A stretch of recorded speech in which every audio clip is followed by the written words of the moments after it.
Hello welcome, मैं Sumana Singh classes. तो आज की क्लास में हम यहाँ पर देखेंगे ईएसबी एमपी में क्लिक करते हैं। आज हम यहाँ पर ग्रुप 5 की डिटेल देखने वाले हैं कि ग्रुप 5 की वैकेंसी यहाँ पर आ चुकी है। ये चीज़ तो आप भी जानते हैं। तो हम यहाँ पर डिस्कस करेंगे कि ग्रुप 5 की वैकेंसी की जो भी लास्ट डेट है और स्टार्टिंग एप्लीकेशन फॉर्म भरने की डेट कब से स्टार्ट हो गई है। तो आज की क्लास में हम यहाँ पर सारे डिटेल पर डिस्कशन करेंगे। तो फर्स्टली हम यहाँ देखते हैं ईएसबी एमपी पर हम क्लिक करते हैं ना, तो ये देखिए हमें यहाँ पर दो ऑप्शन आ जाते हैं, इंग्लिश एंड हिंदी। तो ये आप पर डिपेंड करता है, आप जैसा भी देखना चाहते हो।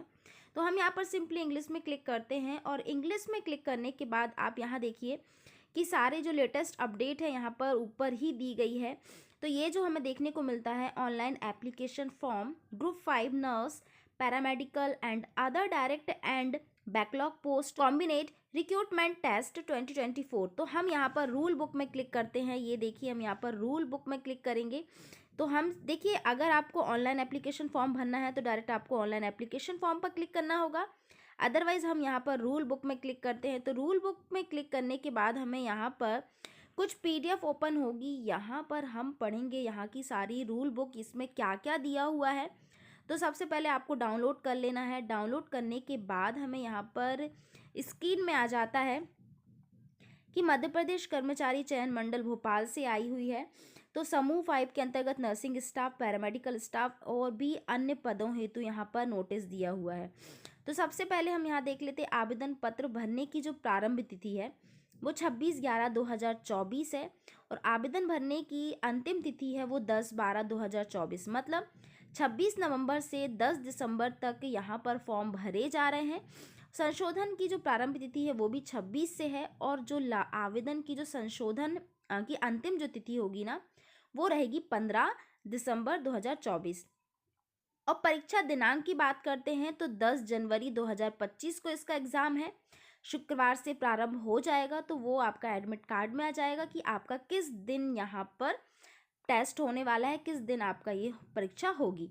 तो यहाँ देखिए परीक्षा शुल्क की बात करते हैं तो जनरल जो है अनारक्षित जो अभ्यर्थी के लिए यहाँ पर 500 रुपये प्रति प्रश्न पत्र, मतलब 500 रुपये फॉर्म लगेगा। और जो मध्य प्रदेश के मूल निवासी हैं, मतलब अनुसूचित जाति, SC ST EWS और जो भी हैंडीकैप्ड हैं, इन सभी की जो होगी 250 यहाँ पर प्रति प्रश्न पत्र होने वाली है। तो ये 250 होगी। और जो सीधी भर्ती है विकलांग हेतु, इनका कोई भी शुल्क नहीं है। और एमपी ऑनलाइन पर डिपेंड करता है। तो अब देखिए यहाँ पर नीचे आपको टाइम भी दिया गया है कि क्या टाइम रहने वाला है।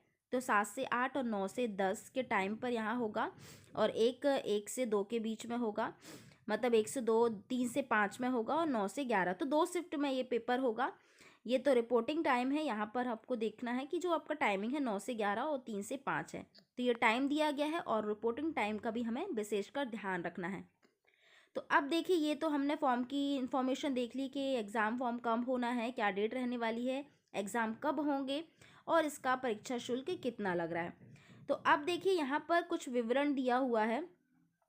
समूह 5 के अंतर्गत नर्सिंग स्टाफ पैरामेडिकल की जो अगर आपको देखना चाहते जानकारी तो 3 से 13 नंबर पेज में हमें देखने को मिलेगा।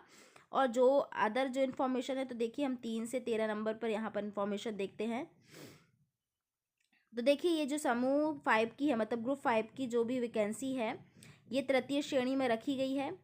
और यहाँ पर देखिए कुल अंक 100 रहने वाले हैं। प्रश्न पत्र की संख्या 1 होगी। इसमें प्रश्न पत्र का विवरण भी दिया है कि जो सामान्य ज्ञान होगा, सामान्य हिंदी, सामान्य अंग्रेजी, सामान्य गणित, सामान्य विज्ञान, ये 25 नंबर का होगा। तकनीकी ट्रेंड पर आधारित, मतलब जो आपका सब्जेक्ट है, लाइक अगर BSc नर्सिंग है या फिर पैरामेडिकल से हैं तो 75 मतलब उस सब्जेक्ट से रिलेटेड आएगा। तो ये कुछ इन्फॉर्मेशन यहाँ पर आ जाती है। अब देखिए यहाँ पर दिया गया है कि जो ये आयु दी गई है तो 18 से 40 वर्ष दी गई है खुली सीधी भर्ती भरे जाने वाले पदों के लिए। और जो कैटेगरी वाइज हैं उनके लिए 18 से 45 वर्ष, मतलब 5 वर्ष की छूट दी गई है। EWS तो नहीं, यहाँ पर जो विकलांग हैं, SC ST वाले जो हैं, OBC के हैं, इन सभी के लिए 5 वर्ष की छूट दी गई है। अब हम नीचे जाते हैं तो नीचे की ओर देखते हैं कि यहाँ पर जो वैकेंसी है ये तो बहुत सारे इन्फॉर्मेशन दी गई है, अगर आप पढ़ना चाहते तो पढ़ सकते हैं। अब हम बात करते हैं कि कौन कौन से पद यहाँ पर लाए गए हैं। तो नर्सिंग ऑफिसर स्टाफ नर्स का है, फार्मासिस्ट की है, लेबोरेटरी टेक्नीशियन और लैब टेक्नीशियन, लैब असिस्टेंट, इन सभी की वैकेंसी भी निकली है। Radiographer, dark room assistant, radiographer technician, OT technician, इसके अलावा occupational therapist, optometric, dental hygienic, dental mechanic, dental technician. तो कुछ ये वैकेंसी यहाँ पर दी गई हैं। ECG, anaesthesia, radiotherapy, speech therapist, तो ये सारी यहाँ पर पद दिए गए हैं। अब हम यहाँ पर बात करते हैं कि ये जो हमें देखने को मिलता है कि जो नर्सिंग ऑफिसर और स्टाफ नर्स की जो पद कोड है, तो यहाँ पर हम देखेंगे कि ये देखिए 29, 34, 35 और 42 पद कोड दिए गए हैं। पद संख्या टोटल 55 है। तो 55 यहाँ पर नर्सिंग ऑफिसर स्टाफ नर्स की जो वैकेंसी रहने वाली है, तो ये आपको देखने को मिलेगा। तो हम पद कोड 29, 34, 35 और 42 पर देखते हैं। तो आपको ये कोड पर देखना होगा, कोड में जाके आपको देखना होगा कि जो आपकी जो भी आप फॉर्म भरना चाहते हैं उसकी वैकेंसी कितनी है। तो हम 29, 34, 35 और 42 पे जाते हैं। तो सबसे पहले हम यहाँ पर जाते हैं 29 पद कोड पर जाते हैं। चलिए हम 29 पद कोड को देखते हैं। ये तो पद कोड यहाँ पर लिखा होगा 29, हम यहाँ पर देखेंगे। ये देखिए 29 आ गया। तो यहाँ पर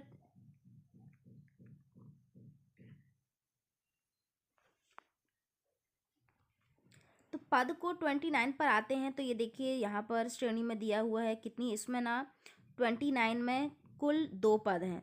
उसमें से एक जनरल के लिए है और एक भूतपूर्व सैनिक के लिए। तो इस तरह से 2 हो रहने वाली है।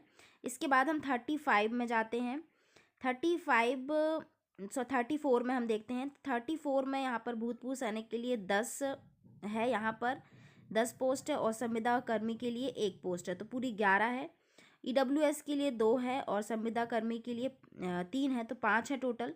तो इसमें जो है जो पद कोड 34 में 37 पोस्ट हैं। और ये देखिए भूतपूर्व सैनिक बताया गया है, संविदा कर्मी के लिए कुछ इस तरह से बताया गया है। तो ये भूतपूर्व सैनिक के लिए यहाँ पर वैकेंसी ली गई है। और यहाँ पर देखिए ये तो हमारा हो जाता है स्टाफ नर्स का। अन्य पिछड़ा वर्ग का भी यहाँ पर दिया हुआ है। कुल 34 पद है यहाँ पर। तो ये देखिए इसमें भी 34 है यहाँ पर। इसके बाद हम 35 में जाते हैं। 35 में देखिए 13 वैकेंसी है। तो ये हमारे काम की रहने वाली है। तो ये है दिव्यांगजन हेतु आरक्षित है, केवल LD दिव्यांगजन हेतु आरक्षित। तो इसमें जनरल के लिए है 13। तो ये हो जाती है। इसके बाद हम यहाँ पर हम यहाँ पर देखते हैं कि जो नर्सिंग ऑफिसर के लिए है या फिर स्टाफ नर्स के लिए 42 नंबर पर है। तो 42 नंबर पर ये हमारे 3 पोस्ट रहने वाली है। तो ये हमारे कुछ हो जाती हैं। और देखिए इसके अलावा लैब टेक्नीशियन, रेडियोग्राफर, डेंटल, इन सभी की वैकेंसी है। लेकिन देखिए एक चीज़ और हम यहाँ पर देखते हैं कि यहाँ पर सीधी भर्ती भी दी गई है। तो सीधी भर्ती में देखिए यहाँ पर हम यहाँ देखेंगे सीधी भर्ती किस किस के लिए है। तो सीधी भर्ती देखिए भोपाल में यहाँ पर देखिए radiographer, laboratory technician, pharmacist, OT, इन सभी के लिए सीधी भर्ती है। यहाँ पर देखिए सीधी भर्ती है, बहुत सारी पोस्टें यहाँ पर दी गई हैं। भोपाल यहाँ पर देखा है शासकीय चिकित्सालय महाविद्यालय सतना, ये lab technician, lab assistant, speech therapist, इन सभी की वैकेंसी दी गई हैं। और इंदौर का देखिए यहाँ पर लिखा हुआ है नर्सिंग ऑफिसर के लिए school of excellence for I Indore, इसमें भी नर्सिंग ऑफिसर के लिए 2 है वैकेंसी जनरल के लिए। और इसके साथ हम यहाँ पर देखते हैं ये नर्सिंग ऑफिसर LDL दिव्यांगजन हेतु, तो ये भी सीधी भर्ती यहाँ पर 13 है जनरल कैंडिडेट के लिए। और महात्मा गांधी महाविद्यालय इंदौर, इसमें भी जो हम नर्सिंग ऑफिसर की यहाँ पर वैकेंसी दी गई है। और इसके साथ साथ यहाँ फार्मासिस्ट की भी यहाँ पर वैकेंसी दी गई है। तो ये सीधी भर्ती है। तो सीधी भर्ती में यहाँ पर देखिए पद कोड भी दिए गए हैं। तो इस तरह से देखिए 29 यहाँ पर लिखा है, 34 लिखा है, यहाँ पर भी पद कोड दिया हुआ है। तो ये सीधी भर्ती है, इससे आप फॉर्म फिल कर सकते हैं। तो ये देखिए आप इसे फॉर्म फिल कर सकते हैं। तो आप देर मत करिए कि अगर आपको यहाँ पर वैकेंसी है तो इसका फॉर्म जल्द से जल्द यहाँ पर भरने मिल जाएगा। तो लास्ट डेट का आपको ध्यान रखना है, और जो भी डिटेल है आपको इस रूल बुक को डाउनलोड करके आप और भी अच्छे से यहाँ पर पढ़ लीजिएगा, सारे रूल बुक को पढ़ लीजिएगा, क्योंकि और भी यहाँ पर वैकेंसी दी गई हैं। तो जैसे कि इन सभी वैकेंसी भी आपके लिए बहुत ही इम्पॉर्टेंट रहने वाली है। तो जो भी आपके फ्रेंड सर्कल में होगा, कोई होगा लैब टेक्नीशियन या फिर जो भी हो, तो उन सभी को भी शेयर कर दीजिए, क्योंकि ये वैकेंसी हमारी आ चुकी है। कम वैकेंसीज के चक्कर में नहीं रहना है, हमें हमें कोशिश करनी है। तो आई होप कि आपके लिए इस क्लास की हेल्प से आपको कुछ इन्फॉर्मेशन मिली होगी, कुछ डिटेल आपके लिए हेल्पफुल होगी। So thank you so much for watching a videos.